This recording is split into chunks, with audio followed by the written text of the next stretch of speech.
Olá, sejam bem-vindos ao FDTcast, o podcast oficial da Fundatec. Eu sou Vitor Magalhães e aqui mergulhamos nos temas que movem o mercado: tecnologia, gestão, governança, inovação, saúde e comportamento humano. Antes de começarmos, já segue o FDTcast com o nosso YouTube e no Spotify para não perder os próximos insights. No episódio de hoje, vamos direto ao ponto sobre um assunto essencial: gestão da saúde focado na prevenção, tá? E para dar profundidade a essa conversa, estamos recebendo então o Ronaldo Liota. Ele é superintendente de mercado na Unimed Vale dos Sinos, com atuação em estratégias de relacionamento institucional e desenvolvimento de solução em saúde suplementar. Ronaldo, é uma honra ter você aqui conosco, né? O Ronaldo já foi consultor na Fundatec, tem uma história brilhante, não só na área da saúde, né, como também em outros empreendimentos aí. Então, nosso objetivo hoje, Ronaldo, é traduzir essa tua experiência em visões práticas e estratégicas para quem nos ouve. Então, muito obrigado por aceitar o convite. Para começar, quem é o Ronaldo e o que te move na tua área de atuação? Vitor, antes de mais nada, agradecer essa oportunidade de estar aqui te reencontrando, né? E para esse desafio de entrar num tema tão interessante, tão relevante para o momento de hoje, né? Eu acho que para me apresentar, eu sou um predestinado à busca do novo, tenho um olhar atento a tudo, é o que eu acho que transcreve um pouco do meu perfil, né? E muito obrigado, estou muito honrado de estar aqui hoje contigo. Mas é um prazer, né? E o Ronaldo está numas áreas mais complexas do mundo, né? Vai falar depois um pouco justamente sobre a questão de todo o complexo, né, do Vale dos Sinos, com hospitais e uma rede fantástica aí, com muita inovação e coisas que a gente não vê, em outras áreas de mercado, e muito fruto da competência e da complexidade de hoje, que é justamente, né, essa gestão em saúde focada na prevenção, tá? Então, começando o nosso debate, Ronaldo, como é que tu vê o modelo baseado em valor, é, eh, que incentiva essa medicina preventiva? Muito bem. Bom, o modelo baseado em valor, de remuneração por valor, ele é justamente um modelo disruptivo do modelo convencional, né? Então, o que a gente viu até hoje, até bem pouco tempo, os procedimentos ele tem um código e a remuneração do prestador se dá pelos quantitativos com que se realiza. Já o modelo baseado em valor, não, ele vem com uma proposta de valorização do resultado lá, o que vai ser gerado ao beneficiário. E isso já vem sendo difundido em vários países, né? A gente vê nos Estados Unidos, por exemplo, o Medicare, né? Que é um programa americano para pessoas idosas com mais de 65 anos, atua fortemente com medicina preventiva. A gente tem o modelo sueco nos programas de medicina preventiva na questão da oncologia, os tratamentos oncológicos. Na Holanda, a gente vê a questão da diabetes tipo 1, né? Canadá, desde a década de 80, já se fala em medicina preventiva. E o Brasil também tem vários programas bacanas e legais que a gente pode destacar, o Outubro Rosa, né? O Novembro Azul, aonde há um incentivo para as pessoas olharem para isso. As operadoras de saúde suplementar também buscam incentivar, isentando coparticipações para que as pessoas façam isso, porque se entende que toda atuação na medicina preventiva evita a evolução de um crônico, a evolução para uma internação clínica ou cirúrgica. Um outro programa legal também que a gente percebe com bastante força é a questão da vacinação. Então, a medicina preventiva ela é o caminho da medicina moderna, ele é disruptivo ao modelo que nós vimos vivendo, né? Perfeito. E o papel hoje dessa análise preditiva para identificar esses riscos de doenças crônicas hoje que assolam grande parte, né, do país. A gente faz toda uma identificação em relação às comorbidades dos municípios e se depara muito com a questão de doenças crônicas, dos hipertensos, dos diabéticos, né? E isso tudo tem uma causa, né? Como é que tu enxerga esse cenário hoje? Esse é outro ponto importante também. Eu acho que tem até um grande divisor aí antes pandemia para cá pelo avanço da tecnologia, né? Então, se a gente for olhar os recursos para o preditivo, a computação, os softwares que existiam até então, o software ele pega uma base de dados e transforma esses dados de forma lógica. Ainda é assim, tá? Mas não fazia criticidade. Aí você tem o advento, por isso que eu fiz a menção de 4, 5 anos para cá, da IA de uma forma espantosa, Uhum. né? Aonde ele não se limita só a fazer a transformação do dado lógico, mas também faz a criticidade, nos trazendo um subsídio para o médico poder interagir melhor, extrair melhor as informações e poder um diagnóstico mais preciso, mais contundente, né? Perfeito. E a gente circula muito pelos hospitais, pelas redes, tá? E vê nesses hospitais, até na questão da atenção primária, né, a questão do uso da inteligência artificial. Uhum, Nos hospitais, por exemplo, os médicos não têm toda aquela autonomia hoje, tá, em relação à prescrição de determinado medicamento, já existem, né, ferramentas como o Nohar, em que o médico prescreve, e não tem mais aquela questão da farmácia de balcão. É a farmácia clínica, tem toda a questão uhum, da inteligência artificial, tem a questão dos laudos hoje, que praticamente, né, são feitos, né, às vezes com uso de inteligência artificial, mas como ferramenta. Como é que tu vê toda essa questão do uso de inteligência artificial no sentido de uso de ferramenta? Tu acha que isso distancia, né, ou aproxima o médico, já que na verdade é o médico hoje que dispara todo o processo de atendimento quando ele, hum, né, legal. coloca aquela linha na prescrição médica? Vamos lá, eu vou recuperar um pouquinho, chegando na tua pergunta, dar um exemplo aqui para a gente poder balizar. Você pega dois pacientes, asma, tá? Vamos pegar essa patologia. Um deles, o primeiro, faz 5 consultas em ambulatório ou consultório para asma. O segundo faz também 5 consultas num pronto socorro ou num pronto atendimento. Uhum, A probabilidade do primeiro estar tomando ações preventivas é muito grande. A do segundo, a probabilidade de evoluir isso para uma internação também é gigantesca. Então, a inteligência artificial ela consegue fazer esse tipo de leitura e extrair mais informação. Agora, como que faz essa aderência do profissional médico, né? Acho que essa foi a tua pergunta, uhum, com esses recursos. Primeiro, um bom treinamento, né? Então, tem que qualificar ao máximo possível o médico para ele desfrutar desses recursos. E o segundo, ah, estimular o feedback. Ouvir do profissional médico também, como que ele interpreta isso, como que a ferramenta pode ficar mais customizada à necessidade dele. Eu vou dar um exemplo aqui, já trazendo referência para a Unimed Vale dos Sinos, o Voa Health, que é uma tecnologia que nós implementamos o ano passado, é, aonde, inclusive, ganhamos o prêmio Inovação pelo Somos Coop, né? Um prêmio que transcorre em todas as cooperativas, não só da área da saúde, de todas as áreas no Rio Grande do Sul. Tiramos o primeiro lugar de inovação. E como que essa ferramenta auxilia o profissional médico? Então, chega o paciente no consultório, ele larga a caneta, profissional, né? Ele larga o bloquinho, ele larga o teclado, ele senta e olha e dedica atenção ao paciente e conversa com o paciente. E todo o diálogo vai sendo gravado e transcrito por prontuário. Olha que bacana. uhum. Então, e aí acho que dá um grande valor na relação médico-paciente. Até porque as pessoas, todos nós, né? Mas imagina cometido por uma enfermidade. Antes de a pessoa resolver o problema, ela quer atenção. E isso você proporciona. Então veja como a tecnologia pode auxiliar o profissional. Agora, essa tecnologia tem que ir ao encontro do interesse dele, ele tem também que ter treinado para poder utilizar. E nós somos a Unimed, a primeira em todo o sistema, olha, são 340 Unimeds no Brasil, e somos a primeira Unimed a investir nesse tipo de tecnologia, que é a Unimed Vale dos Sinos. Vocês têm lá um robô, o Da Vinci, né? E é um hospital referência, porque a gente não Sim, vê muito por aí, é um hospital com paperless, né? Papel zero e com zero papel, alta, né, zero papel. tecnologia e processo digital. Esse foi um projeto do Zero Papel no Hospital, né? Então, é tudo eletrônico, o beneficiário não se movimenta em nada, quando tem que assinar alguma coisa no tablet ali de forma eletrônica, essa informação já acaba ficando integrada com tudo.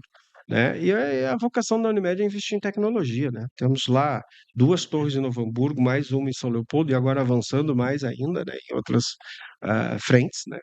Eh, Em termos de robô, né, nós temos o Da Vinci, que é uma referência mundial, e temos o Core também, que faz cirurgias traumáticas, joelho, né? Uhum. O Da Vinci é mais intestino, né? Então acabou se tornando a Unimed Vale dos Sinos uma referência como polo de saúde aí na região. É um hospital acreditado nível 3. A gente sabe que nível de acreditação nível 3 são poucos hospitais que nós temos no país, e quando tem uma acreditação nível 3, a régua, como diz, assim, Sim. ó, sobe lá em cima, né? Então eu queria que tu falasse um pouco sobre essa questão de como é complexo hoje, como é que está essa questão das lideranças da Unimed na questão da gestão de todo esse complexo Hum. de saúde. Não, o negócio, hospital, operadora de saúde, é um negócio complexo, né? E um negócio complexo e regrado, controlado por um órgão federal, que é a ANS. Então, você tem ali exigências muito elevadas, mas o nível do pessoal é muito bom, sabe? A Unimed está muito bem servida, tanto pelos seus dirigentes, né? A começar pelo presidente, que é um visionário, é um empreendedor, é médico, né? Uhum. Mas com uma visão administrativa extraordinária, e passa pelos vices, passa pelo conselho de administração, conselho fiscal, é uma estrutura muito bem, muito segura enquanto negócio. E depois vem os executivos, onde o qual eu faço parte, somos 6 superintendências, né? E aí eu acho que demonstra o quão complexo é. Você tem uma superintendência de TI, uma superintendência administrativa, uma superintendência de mercado, uma superintendência de serviços próprios, uma superintendência de operações, então, e uma holding ainda Uhum. que complementa tudo isso, que é onde a gente faz outros tipos de investimento e recursos para a cooperativa e para o cooperado. Maravilha. Tá? Pegando um pouco da questão do sistema, né? Então tem a atenção primária, a secundária e a terciária, tá? Que é o grande desafio hoje, é tu conseguir justamente integrar todo o sistema. Como é que tu vê hoje as Unimeds, né? E os planos de previdência privada, que tem uma taxa de sinistralidade bastante elevada, tá? De como é que justamente as operadoras conseguem reduzir esse custo, né, gerando valor, né, e uma medicina de qualidade, tá, com a prevenção e a integração desses 3 níveis, da atenção primária com a atenção secundária e terciária, Ronaldo. Então a medicina preventiva ela vem justamente ao encontro disso, tá?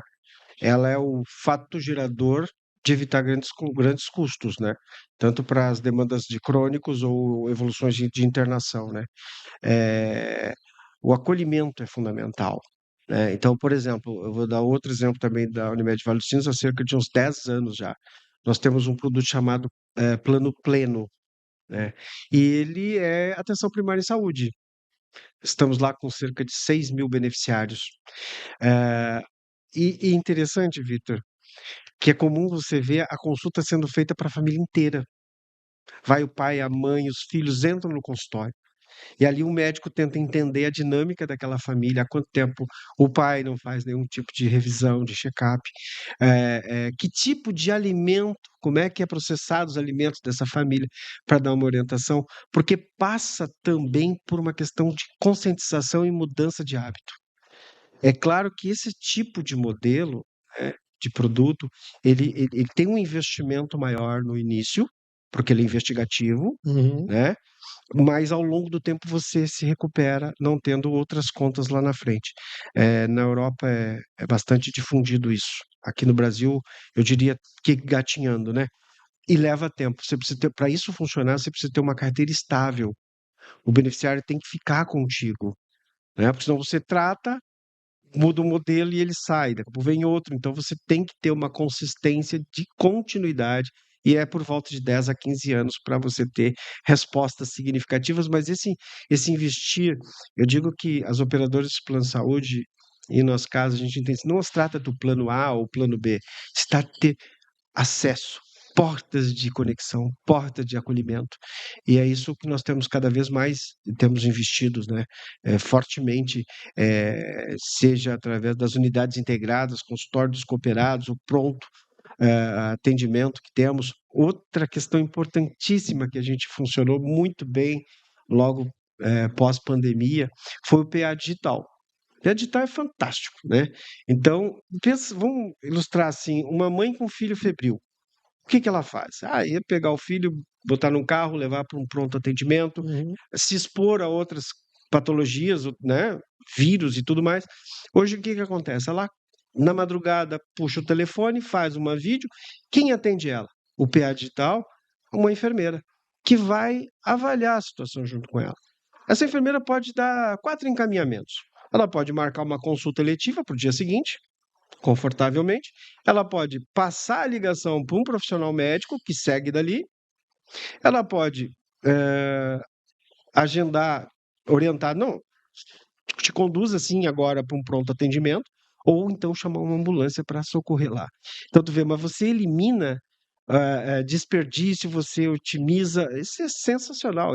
Então, a tecnologia ela nos auxilia desta forma. Hoje, o que mais cresce, de 24 para 25, eu já percebi casos de clientes nossos, principalmente de empresas onde tem muito jovem, a taxa de crescimento da teleconsulta é em 70%, de um ano para o outro. É um recurso, claro, que não vamos dizer assim, agora é só teleconsulta. Não, tem que integrar os dois modelos, obviamente, né? Não se abandona o presencial, o olho no olho, né? O toque, nada disso. Mas integrar, porque se você tem a telemedicina, ela te traz um deslocamento desnecessário que você não Uhum. precisa, a melhor adesão ao tratamento, por exemplo, o retorno de uma consulta. Não tem necessidade de ser presencial, ela pode ser conduzida por ali. Hoje temos legislação, depois da pandemia, que nos permite, tem que encaminhar uma receita, vai tudo eletronicamente, bem tranquilo. Então, acho que esse mundo que a gente vive hoje é fantástico, tá? Eh, e a IA está aí, recebendo, sendo nutrida por profissionais médicos, por instituições, é uma inteligência que superará qualquer outra condição Uhum. que a gente tenha visto até hoje, dando respostas com muito mais assertividade para os profissionais poderem conduzir seu trabalho. Perfeito. Né, e bem como tu falasse, né, a questão da telemedicina, se a gente for pegar, por exemplo, a relação de médico especialista, por exemplo, vascular, no norte do país, a telemedicina está hoje chegando, né, a alguns domicílios, né, que na verdade nunca tiveram Nunca acesso, tiveram. tá? É. E dentro disso, assim, a questão dessa integração da terciária, porque na terciária tu tem especialista para tudo, Uhum, enquanto que a primária tu tem um generalista, uhum. tá? E aí acaba justamente o depara, tu estabiliza ele na terciária, manda para atenção primária, a primária é atendida pelo generalista e volta no sentido de estabilizar. Eu tenho acompanhado alguns ambulatórios de crônico que têm vários profissionais envolvidos, Uhum. tá? Eles estabilizam e eles não conseguem girar o paciente. Ele volta 8, 9, 10 vezes, porque Uhum. a atenção primária só tem o generalista. Como é que tu entende que a gente vai resolver esse gargalo da atenção primária para não impactar dentro do processo terciário, que tem um custo extremamente elevado, né, em relação a todo o processo de tratamento preventivo ou até corretivo? Sim, eu acho que a qualificação, né? É fundamental você ter uma estrutura bem qualificada, de bom acolhimento, de boas métricas, né? Eh, Como a gente conversava um pouco antes, né? Eu acho que, principalmente o mundo eletivo, sabe? A urgência é extraordinária. Você pode ir numa urgência. A urgência anda no século XXI, enquanto que o eletivo está lá no século XVIII. Uhum, Eu tenho essa. Claro, estou exagerando aqui, né?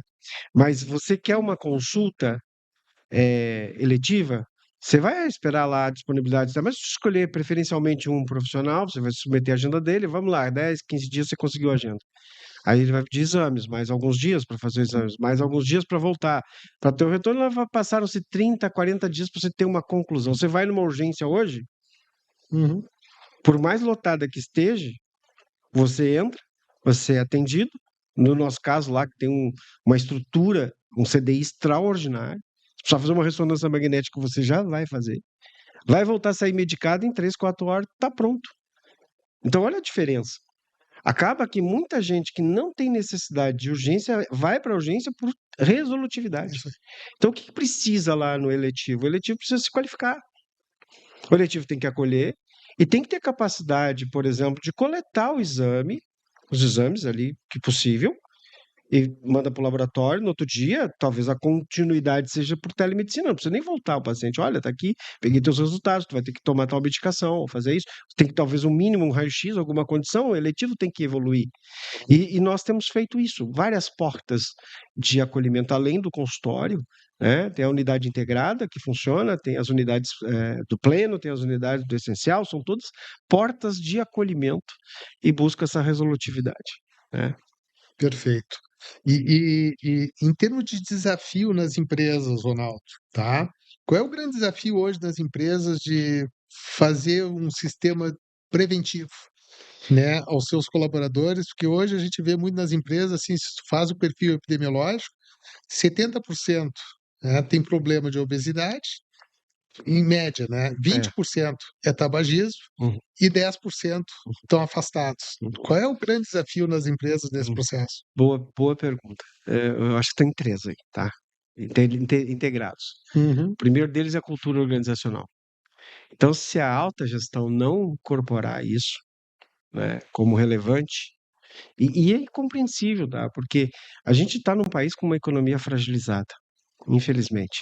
E as empresas cada vez mais focadas no resultado, ignorando que muitas vezes o resultado vem de pessoas, que é o que diferencia muitas delas entre, né? E então, se a alta gestão não entender relevância, você já não vai ter o apoio do segundo ponto, o recurso financeiro, porque isso despende dinheiro. Então você tem que ter no teu orçamento já uma capacidade de investir nisso. E o terceiro, que aí eu acho que talvez seja o mais difícil quando você vence as duas etapas, é a aderência do colaborador. Porque você vai mexer com hábitos. Fumante, por exemplo, tabagismo. As empresas têm até um espaço reservado, ó, não pode em qualquer área, mas ali tu tem o fumódromo, né, que chama. uhum, Mas tenta fazer ele parar de fumar. O obeso, isso tem um hábito de vida. Então, fazer a aderência desta, dessa população não é tarefa fácil, tem que começar, tem que dar continuidade. É um trabalho incessante, né? Mas e cada vez mais eu acho que a gente vê as empresas preocupadas com isso, né? Então, em maior, menor grau, pelo menos é desejo de todo mundo. Eu acho que a saúde suplementar só não avança mais. Nós estamos aí batendo em 52 milhões de pessoas. Devia ser 70. Para mim, é um produto elitizado. Isso não é um plano de governo. O plano de governo era fazer 70 mil pessoas, criar ambiente para que mais pessoas pudessem ter acesso. Mas o que a gente vê hoje não é isso. O que a gente vê hoje, não me entendam mal, né? Eu acho muito certo ter o rol de procedimentos, tudo isso, né? Mas se o rol fosse o de 2019, quanto mais barato ficaria um plano de saúde para as pessoas? Então, ou eu tenho tudo, ou eu não tenho nada. uhum. Essa é a leitura que a gente tem. Ou eu tenho tudo, ou não tenho nada. Se é só quem pode ter tudo, só vai ter tudo, elitizou.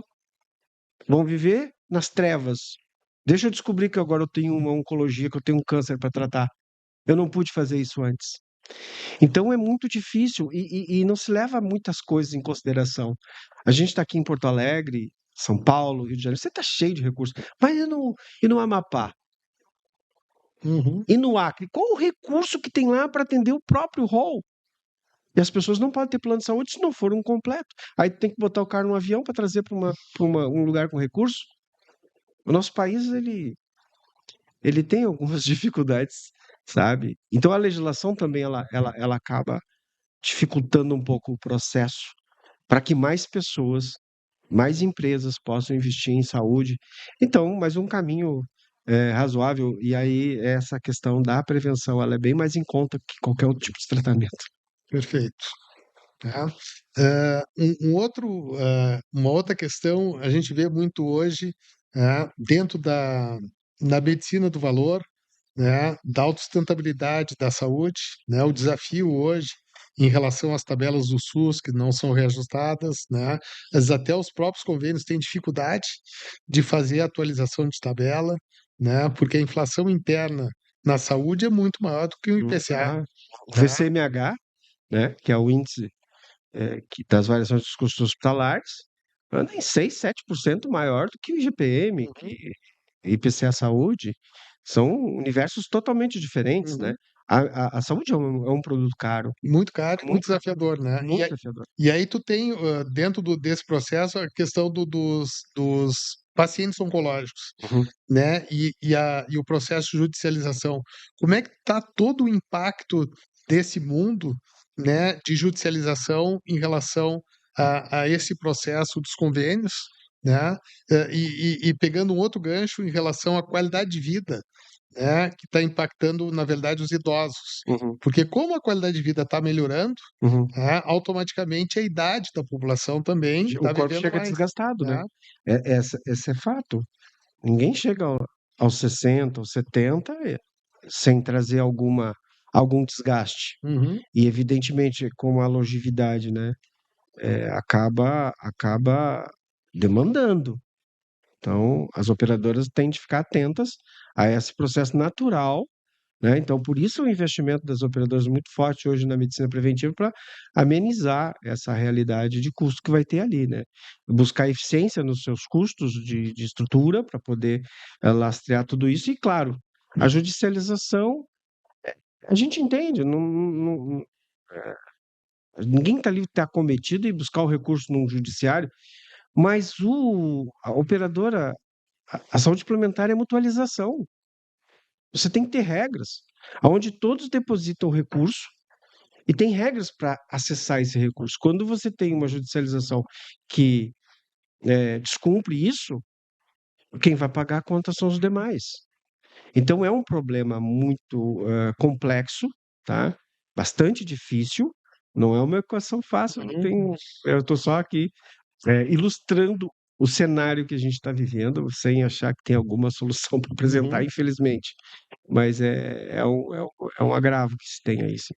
É uma situação bem desafiadora, porque tu tem um modelo, né, um nível de complexidade, onde o principal agente é o médico, Uhum, tá? Ele que dispara todo o processo, uhum, tá? E tu tem todo um sistema de formação, tá? Dentro do sistema Unimed e de outras operadoras, tá?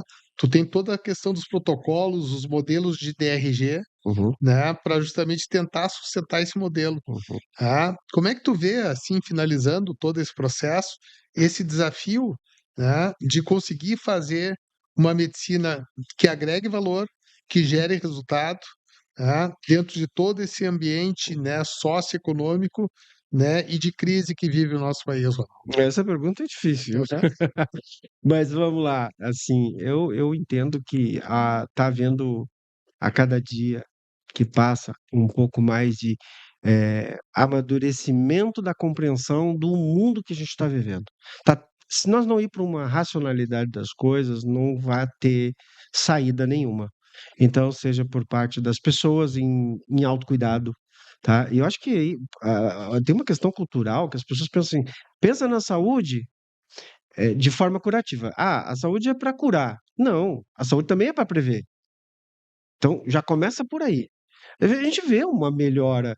Menos pessoas fumam hoje, né? O tabagismo Uhum. está cada vez mais distante. Agora, com a próxima reforma tributária, tem o imposto IS que vai surgir, que não me lembro agora qual que imposto sobre. Serviço. Não é Não? serviço, não, é um outro termo que se Aham, usa, mas é o famoso. é, Como é que eles chamam lá? Imposto do pecado, aham. que vai incidir sobre bebidas alcoólicas e cigarro, por exemplo, né? Para tentar mudar o comportamento mais ainda. Mas a gente vê menos pessoas fumando, né? A gente vê uma mudança no jovem hoje. A nossa geração, pelo contrário, foi incentivada porque era elegante fazer Uhum, isso, né?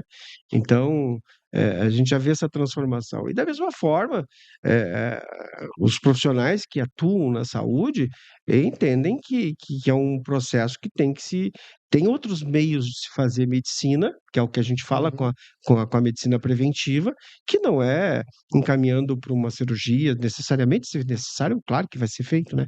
Mas evitar que isso uhum, tenha chegar uhum. lá, cuidando de crônicos preventivamente, né? Então, acho que é um movimento social com todos os stakeholders envolvidos aí para que isso acabe evoluindo para uma melhora, um mundo melhor para todo mundo, né?